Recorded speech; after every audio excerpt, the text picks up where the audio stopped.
Olha, nós temos que entender que o sábado fez parte das 10 leis que Deus deu a Israel para seguirem enquanto estivessem caminhando pelo deserto e ao entrarem na terra da Palestina.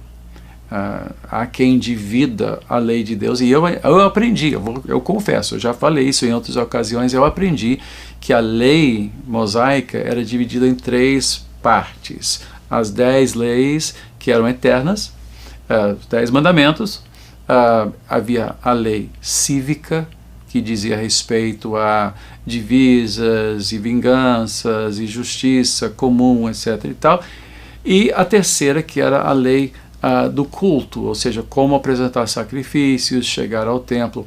Mas a verdade é que a lei de Deus foi dada como um tutor para governar o seu povo até que viesse aquele que cumpriria a lei. E Jesus disse, eu não vim abolir a lei, eu vim cumprir a lei.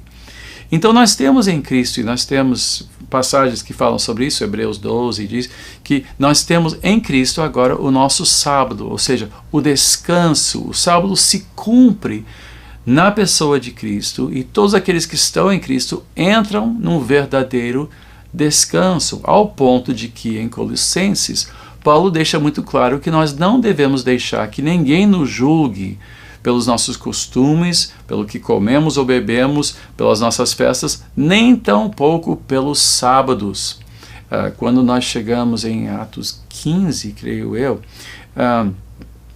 havia uma grande controvérsia. A grande pergunta é como é que agora esses não-judeus vão ser cristãos verdadeiros? Porque a igreja primitiva começou como o quê? Uma comunidade dentro de Israel, entre o povo judaico, ou os convertidos ao judaísmo. No dia de Pentecoste, 3.000 se converteram, eram todos judeus ou prosélitos, ou seja, gentios que tinham se convertido ao judaísmo.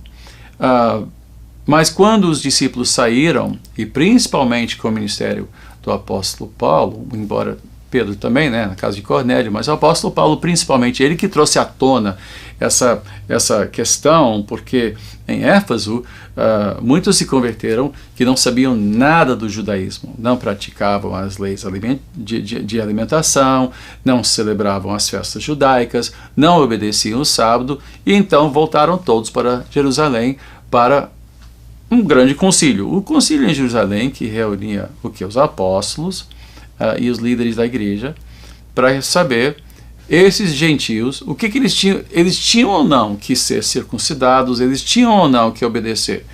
E a única coisa que o concílio de Jerusalém disse: para ser um bom cristão, não deve praticar imoralidade sexual e não deve comer comida de animais estrangulados ou banhados no seu próprio sangue. Só isso. Só isso. Só isso sobrou? Sim, só isso sobrou. Porque em Cristo toda a lei se cumpriu. Então nós não somos mais regidos nem pelos 10 mandamentos. Não somos mais regidos pelos 10 mandamentos. Agora, quer dizer que não vigoram mais? Não, agora muito mais. Jesus chegou a dizer, já foi dito, não matarás. O que ele estava citando? Um dos mandamentos. Mas ele diz, mas eu os digo, não deve nem odiar. Não deve nem odiar. Ou seja, não, agora a lei é uma lei que vem do coração, mas é a lei de Cristo, que em vez de observar certas coisas exteriores, é algo que vem aqui de dentro, baseado no quê? Na sua palavra. Então, a lei terminou, sim, a lei como ela é descrita, que regia o povo de Israel e servia como tutor, ou na revista Almeida diz como aio, ele era tutor, como uma criança que precisa de um tutor.